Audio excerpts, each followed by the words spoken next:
રાજ્યના આરોગ્ય મંત્રી પ્રફુલ્લ પાનસેરિયાની સુરત નવી સિવિલ હોસ્પિટલની સરપ્રાઇઝ મુલાકાત બાદ દર્દી સુવિધાઓમાં નોંધપાત્ર વધારો કરવામાં આવ્યો છે।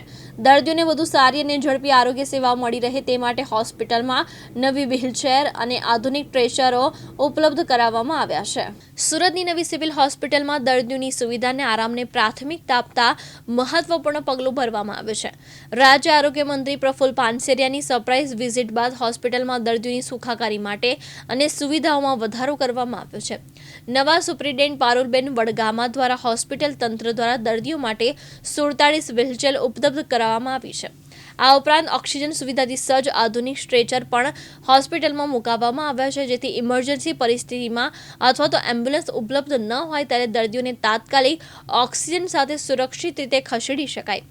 હોસ્પિટલની ગ્રાઉન્ડ ફ્લોર ગ્રેજ્યુએટી સર્વિસ ખાતે વ્હીલચેર અને સ્ટ્રેચરનો સ્ટોક રાખવામાં આવ્યો છે, જ્યાંથી જરૂરિયાત મુજબ વિવિધ વોર્ડમાં મોકલી આપવામાં આવશે। રાજ્ય સરકારના દર્દી કલ્યાણ અને આરોગ્ય સેવાઓને વધુ સુદૃઢ બનાવવાના પ્રયાસોના ભાગરૂપે આ સુવિધા શરૂ કરવામાં આવી છે। આજરોજ તબીબી અધિક્ષક doctor Parulben Vadgama RMO doctor Ketanbhai નાયકની ઉપસ્થિતિમાં 47 જેટલા વ્હીલચેર અને 10 ગાદીવાળા સ્ટ્રેચર જે ઓક્સિજન સાથે વિવિધ વોર્ડ અને તાત્કાલિક વિભાગમાં આપવામાં આવ્યા। આદરણીય આરોગ્ય મંત્રી પ્રફુલ્લભાઈ પાનસેરિયા સાહેબની આકસ્મિક મુલાકાત બાદ તૂટેલા સ્ટ્રેચર અને વ્હીલચેરની જે સમસ્યાઓ હતી એ સમસ્યાઓને દૂર કરવા માટે સરકારશ્રી તરફથી આ વ્હીલચેર અને સ્ટ્રેચર અર્પણ કરવામાં આવે છે।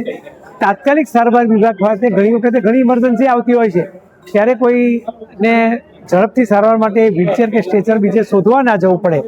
ઘણીવાર ઓક્સિજનની પણ જરૂરિયાત પડતી હોય છે, તે ઓક્સિજન પણ દર્દીને તાત્કાલિક લગાવી શકાય એ માટેની સુવિધા તાત્કાલિક વિભાગમાં પણ ઊભી કરવામાં આવી છે અને વોર્ડમાં દરેક નર્સિંગ સ્ટાફને પણ સૂચના આપવામાં આવી છે કે તૂટેલું વ્હીલચેર કે સ્ટ્રેચર વાપરવું નહીં।